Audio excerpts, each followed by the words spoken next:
So the name of the show says it all. How to get a job in Seattle. Paul Anderson of Prolango is with us.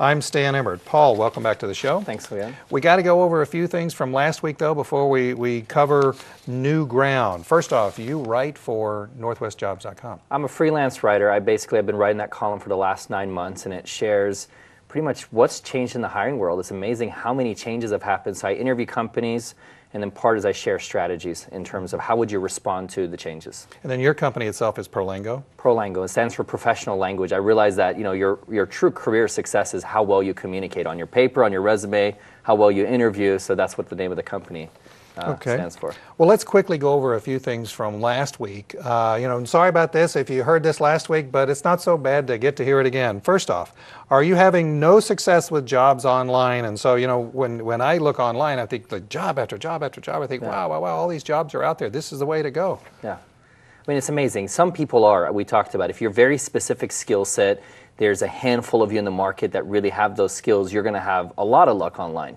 But for most people, where there's too much competition, as soon as a job is posted online, recruiters tell me they get an average of 300, and some companies get up to 1,600 applications for just one job opening. Wow. Now, when you say recruiters, are you talking about people on the outside who are professional recruiters looking to try to help this company find a job, or are they inside people? The inside people. Really? Yes. Wow. Okay, so what does all this mean? You're having no success with jobs online because you're just one of many, many, many? That's right. I mean, basically, there's just too much competition. We talked about competition is not just the unemployed market. I have a lot of candidates that come to my seminars that are physically employed right now. I have stay-at-home moms that have decided to come back in the marketplace, and I've also had management that no longer can get those senior positions, and they're also competing. So when you talked about, is the job market really at 18%? I mean, it really feels like it. Wow. Okay, well, let's go to the next one then that we wanted to go over is that HR departments, they don't ever call. I file application after application and I never hear from them. It really comes down to the hiring manager at the end of the day. The hiring manager says, these are my needs, and sometimes they're not articulated well on the job description. So when you submit a resume, even if it's tailored to that application, to that specific job description, it at the end of the day is not reflecting the accurate needs of the employer. So the hiring manager says, I'm not interested. So it appears that the HR is the gatekeeper, but not really. It's at the end of the day, it's the hiring manager. I see. All right, so I wanted to skip over, because I wanted to make sure that they know in the booth, we're going to skip over to this one here. 85% of positions are recruited by word of mouth. When I heard that, I was very, very skeptical. 85% of positions, really that much? Especially in Seattle. Seattle's such a word of mouth town. I mean, so many people get hired based on who you know. If you know the right people in the company, and if they know you for the right reasons, you have a much higher chance of getting in front of the hiring manager. The second reason why that's true is you can tap into positions that are not yet advertised. And we talked about the Department of Labor said 80% of positions are just not advertised in the marketplace. There may be told to internal referrals, or maybe they're promotions for inside the company only, or maybe there are needs that are not yet fully expressed.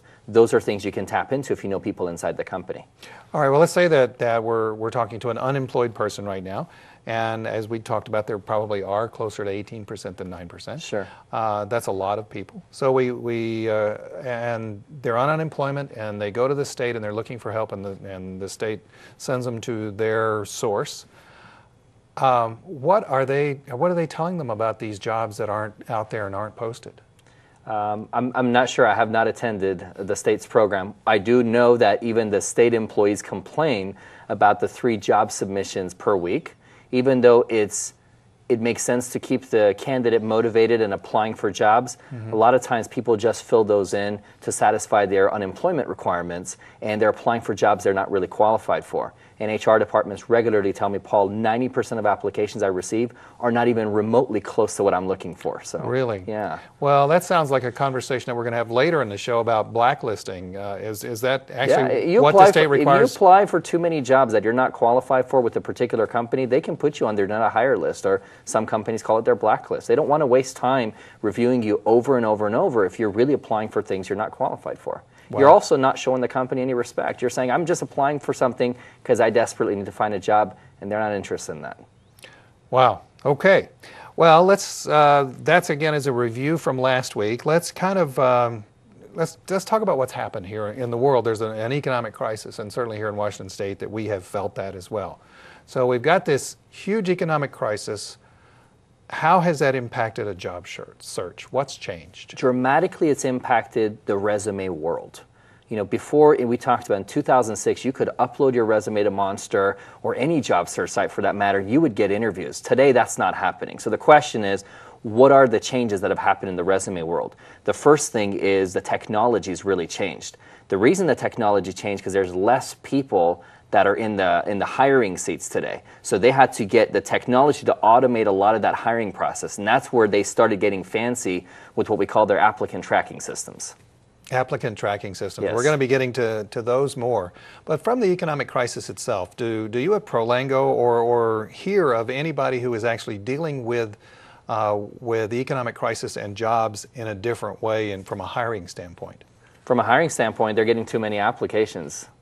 So that's really one big complaint that they have. And their complaint is, we talked about, Eddie Bauer got 55 resumes one year. The next year they get 900 applications. It makes their job so much harder. So what they're doing is they're not using so much of the applications that are coming in. They're going to traditional hiring sources, which is who do we know that someone can vouch for? Well, so when they go to these traditional sources, that's basically friends. It really is friends. It's friends of friends, and that's why knowing the right people really counts. We talked about this last week, but we always have to come back to it, and it's LinkedIn. LinkedIn, you believe, is a really, really strong resource for you. Absolutely. You have access to 92 million profiles on there. That's a lot of people. 92 million. Again, 1/3 of the entire United States one-third of the country is somehow connected to LinkedIn. That's right. And then you also get to see the links between. So I get to see who Stan knows. So now I know if it's worth networking with Stan or should I network with Bob instead. Mm-hmm. Because based on my career objectives, so I'm trying to get a job at Starbucks and you don't know anyone there, if I have time, I'll network with you, but I need to talk to Bob because he knows 3 people at Starbucks. So it makes networking, it makes your whole job search process so much more efficient. Can I be negatively impacted by who I'm connected to on LinkedIn? Absolutely. I mean, how so? If you have a lot of connections, I don't say so. I wouldn't think so. But if you have a lot of connections that are maybe of a particular group that employer discriminates against, and maybe also to the conversations, like we talked about Facebook a little bit. What people post on your Facebook profile, if they are searching for that, that's going to appear in the search results. That could reflect on your brand. So on LinkedIn, companies like LinkedIn, you really want to keep it professional, and you want to make sure that you have several groups. You're connected to your peers. You're connected to former colleagues you've worked at. You're connected to mentors and maybe the industry leaders of your particular industry. That would be a really good mix of people to be connected with on LinkedIn. Peers, mentors, and leaders. That's right. Wow. Well, that's very, very good practical advice. But I got to go back to something that I thought I heard you say. Companies discriminate? Sure. Okay. And I mean, and discriminate not with a big D here. We're not talking about legal legal action. We're talking about a little d here. How do they discriminate one applicant from another? One discrimination that you've seen going on in the news, it's on the news almost daily, is unemployed people are not being considered for openings. Have you seen that? No, I haven't. So the Texas Instrument and a Sony job description went out to the marketplace. It was the hiring manager's notes, and he said, this is what I'm looking for. And at the very end, he had something for their staff only, saying no unemployed people will be considered for this position. The staff that posted on the website did not take out those hiring notes. Ooh. And then they realized there's this whole trend of companies discriminating against the unemployed, which makes our job as job seekers so much more difficult. So that's one prominent discrimination. The second discrimination I've seen, while I don't like to admit to it, but there are some age discrimination going on in certain jobs, especially if you're trying to get a social media job or a community manager job and you're 55 or older, you're probably not going to be considered. So what you have to do is you have to say, okay, I can vent about that, I can be the victim, or I need to react to the changes and I need to change my strategies. Okay, so how would you change your strategies? Let's say that you were 64 years old, but you feel like in your mind, you feel like you're 29. Sure. But you're still 64 years old, and you've got a resume that is just, it's incredible, all the things that you've done. Should you hide some of those things? You don't want to go back too far. Some people think their resume is like a military application, like I gotta list every single thing I've ever done, including if I worked at McDonald's in college. Your resume is a marketing document. You need to reflect your best foot. So if you go to Nordstrom, they're going to show the dress, and it's like $400, and they have all these lights in it, making it shiny. Now, on the back, there might be some seams that are falling apart, but they display the best part. Well, so do you on your resume. You really want to show your best part on your resume. But if you're a senior citizen, if you are competing with this Generation Y, you really have to tap into what you're best at, which is networking. You got to show that young side, that personality, that amazing person you are in person, because your resume really is going to potentially haunt you. Wow. I have most of my candidates not apply online first and try to get a meeting with first the hiring manager. If they can't, with the HR people. If they can't, then with an employee that maybe works at that company. And if those options are exhausted, then I have them submit an application. So I really push them to go the completely different route than what most people do, which is the first thing is to submit it to the company. How do you find out who the hiring manager is? It's very simple. In fact, you can go on LinkedIn, number one. You can type in engineering manager. He's probably the person that's hiring the engineers. So you could do that. Yeah, LinkedIn has an advanced search. You can type in the company, then the title of the hiring manager. The second thing you do is do a simple phone call. Hey, I noticed Whoa, you mean deal with somebody on a phone? I thought that all I did was email and Twitter all day. No. Call the person on the phone. Say, hey, I have two quick questions.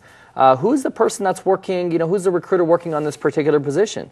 And they'll say, Sally. Hang up the phone, call back and say, I'd like to speak to Sally. Sound like you belong there. They'll transfer you right over to Sally and say, Sally, hey, I'm curious, who's the hiring manager on this position? I might know some good people for this position. I might be interested, but I'm also know others. If they know you're a potential referral source for the company, they'll physically engage in a dialogue with you. Now, this is not 100% true for a lot of companies, but most of my candidates have been able to get phone calls and find some inside information that really helps them prepare a better application. So it truly is about who you know, at least in terms of who you can get to know. That's right, and it's almost like these are headhunting techniques. You did not have to do this in 2006, and I think that's what mind-boggling. Most career coaches, most work source, any source is teaching what used to work, because that used to work for a long time. But what people are not realizing is, why is someone staying unemployed for a year or longer? Why is it taking 2 years? What is the long-term unemployed? It's simply because a lot of it is bad job search strategies. Bad job search. Now, does this work in all industries? I mean, does it work in the science field? Let's say you were a great researcher, medical researcher for a university, the grant's gone. Yeah.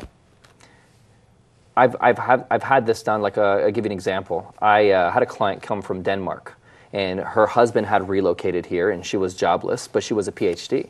And I said, Annette, where do you want to work? And she said, Paul, I really don't know. So I said, how about you go do some research and come back, because I can't work with you till you have a sense of where you want to work. One thing you're up against is you don't know anybody in town. So she comes back and says, I researched and I found 2 companies, Seattle Genetics or Dendreon. That would be my dream company. And so we set a target date. When would you like to be employed? She says 2 months from now. That would be ideal. And we literally set up a job search strategy with just those 2 particular companies. Where are these people networking? What groups on LinkedIn are they a member of? And she physically started building her presence within that community. And it's amazing. August 2009, she got both job offers, and she ended up taking Seattle Genetics. And now she's doing cancer research project management. So narrowing your focus and getting so specific, but then doing the right strategies really can increase someone's odds like that. Well, for most of the rest of the show, we're going to be taking a break here in just a minute, but for most of the rest of the show, we're going to be talking about resumes, because you've talked about them an awful lot. And actually, I want to go to a resume right now. And I went in preparation for the show, I just Google search resume. I had like thousands of resume samples come up, and when it did, they all kind of looked alike, with a couple of exceptions. So get resumes in your mind, and then we're going to take a break, and when we do, we're going to be talking about resume. I'm Stan Emmerich. I'm very, very fortunate to be the guest host of How to Get a Job in Seattle. We're talking with Paul Anderson, who is with ProLango. He is a career consultant, and man, oh man, things have changed. If you have questions or comments, go to the website, prolango.com. And you're going to learn an awful lot more. Okay. Job description, resume, whatever you want to call it. Job descriptions themselves, do they look the same regardless of the job? I had one client bring me 3 different job titles from Starbucks Corporation. Project manager, partner program manager, international project manager. And I assume these would have to be 3 different jobs, absolutely, right? Yeah. Word for word. From the beginning word to the very end word, these were the same job descriptions. Really? Those are what we call in HR templates. What happens is I go to the hiring manager and I'll say, hey, you're looking to hire this person, give me a set of requirements. Now, most hiring managers, I used to be a hiring manager at Microsoft and Expedia, we weren't trained on how to write a job description. So we'd turn the conversation back over to HR and say, can you help us? And depending on how much time we had, we'd work together and come up with a customized job description and end up going on the website. Well, most times, depending on how soon they got to get those openings up, we might not have to have that conversation before they get the job posted. So what they're going to do is they're going to go ahead and get something on the website, and a lot of times that's what ends up becoming what the candidates in the marketplace see. Wow. So, I hate to put it this way, but how does a job candidate overcome a lazy person inside the HR department of a company? What they end up doing is they end up complaining and saying, Stan, I've sent my resume to countless places and I'm not getting a phone call. And they're like, I've even customized it. Yeah, but you customized it to a template. Let's say the computer thought you were awesome. The HR person thought you were awesome. They give it to the hiring manager. He says, no, this person's lacking what I'm looking for. He's lacking this graphic design skills. Now, you have the graphic design skills, but you're not showing it on your resume because it was nowhere on the job description. So how do you get over a bad job description? You have to call them. I have my candidates. I say the first thing I want you to do is call up Starbucks, find out who the recruiter is. Then ask that recruiter 2 questions. Number 1, is this job still open? There's a lot of rogue positions, a lot of positions that are just, they're filled, they're just still posted. Maybe they're called lead generation positions where they're just bringing in resumes. Yeah, in retail they call them lost leaders. That's right. And then you have the job description that's still open. And then if it is open, ask them, have you started interviewing yet? If they say yes, say, what's been the interview feedback so far? And if depending on the level of rapport you'll have, they'll say, the last 5 people we spoke to, they had great project management skills, but they were lacking this particular architectural skill, for example. Mm-hmm. And now you know why they're not showing that on their resume, because it's nowhere on the job description. Now you have that insider information. Oh, excellent. Excellent advice. Okay, here we are. This is the graphic I wanted to get to. You've got a resume, but this is what you want to be, the guy in green right here, that green block. How do you get to be the green block in this graphic if with keywords and phrases and acronyms and frequency of appearances, all those kind of things? Basically, it's scoring. Resumes are scored. Resumes are scored. There's a corporate scoring, there's a federal scoring. Corporate is from 0 to 10, federal is from 0 to 99. Okay. And let's talk about corporate scoring.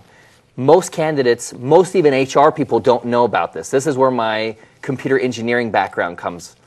I went and literally studied applicant tracking systems. I talked to people that physically coded the application and said, how are you helping companies find better applicants? And they said, Paul, we've incorporated 5 algorithms in there. I'm like, what is it? What is that secret? Because candidates need to know that. The first thing that has always been around is keywords. You have to have the keywords, not generic industry keywords, keywords that come from the job description, number 1. The second thing that they added is they realized a lot of people were putting keywords, but they weren't still the best fit. So they said, let's put in frequency of appearance. Who mentions Photoshop 4 times or Final Cut Studio 4 times knows it probably better than someone that mentioned it once? Because the person that mentioned it once, chances are they took a course in college, they touched the software here and there, but they're not an expert. But the guy that talks about it 4 times or 3 times or 5 times, he knows that software. So what they said is, let's give a higher score to someone that mentions something several times. Mm-hmm. The third thing is they said, who's using our acronyms? Because if you're in our industry, you're going to use the same acronyms where number 1, you're going to know what they are. Mm-hmm. Number 2, you're going to be using the same ones. So if you're in software engineering, you might use object-oriented programming, they'll put OOP, or software development lifecycle, they'll put SDLC. So you being in that industry, you're going to be able to leverage that and put those in. So you really want to borrow the acronyms and the same spelling. Here's an interesting thing, Stan. Computers are stupid. They don't know that P/L is the same thing as P&L.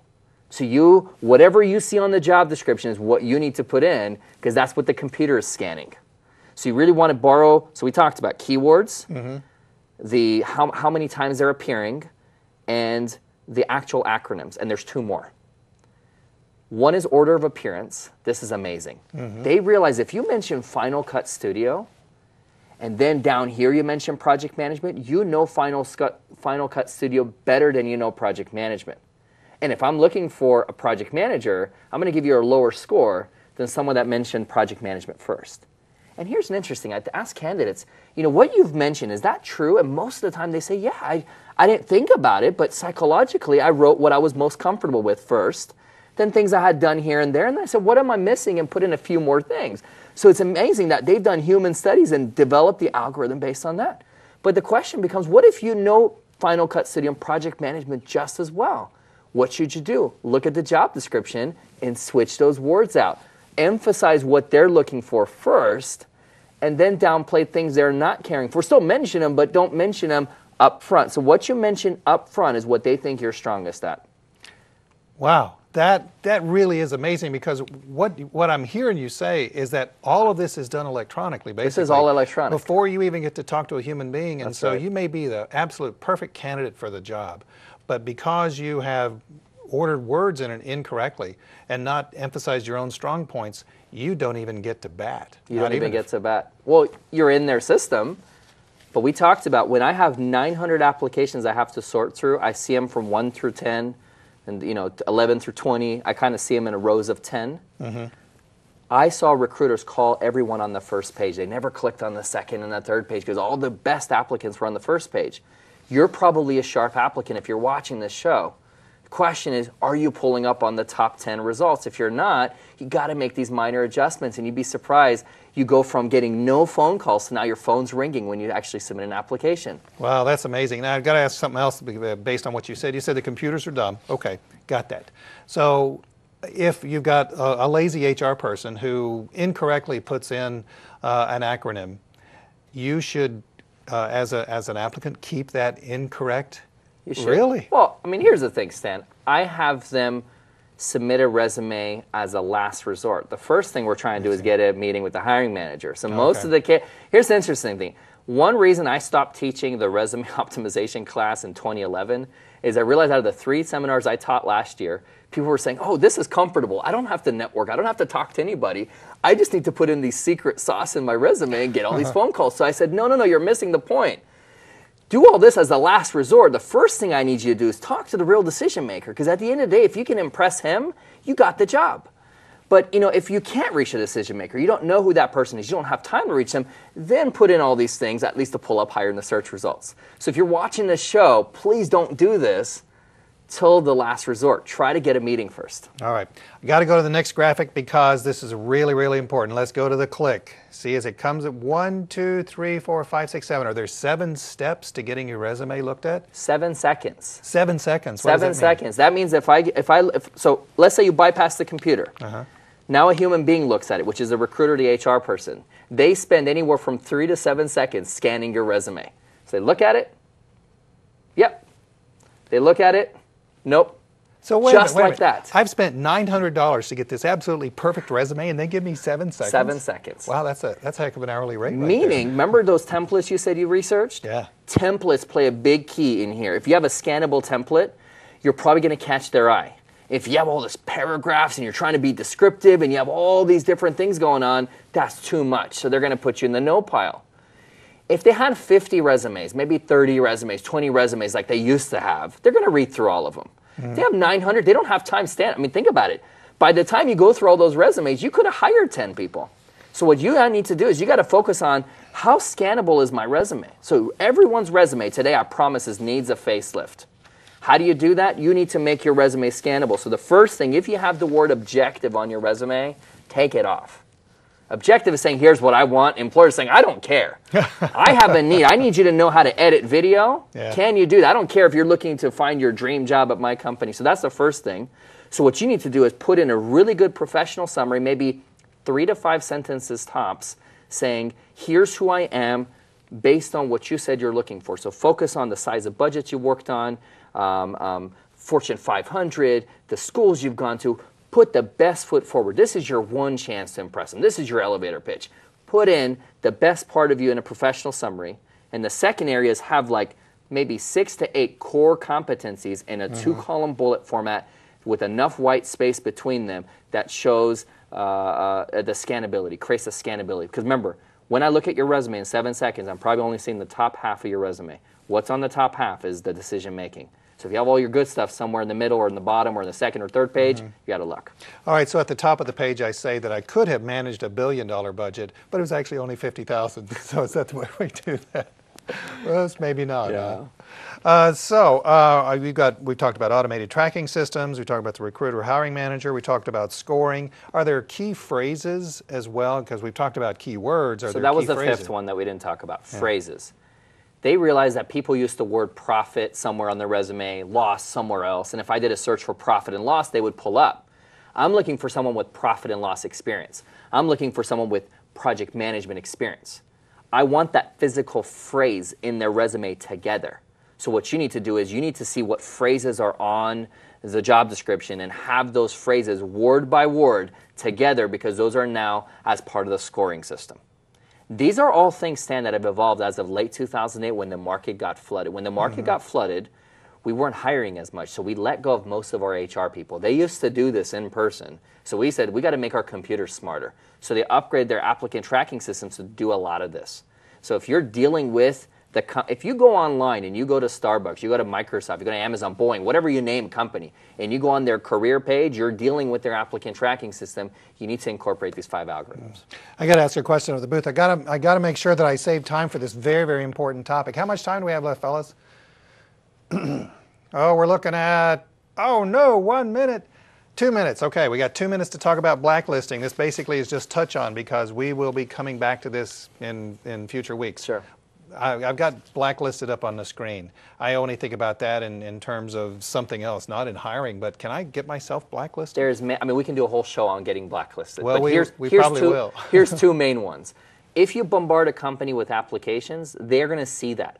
Most people think, oh, if I apply for this job and I applied for this job and applied for that job, they're only seeing my last application. No, they see all of my login and look at Stan Emmer. I'm going to say, wow, Stan Emmer sent 30 applications. Does he think I have time to review him against 30 different recs? So if you cross this boundary, and every company has different boundaries.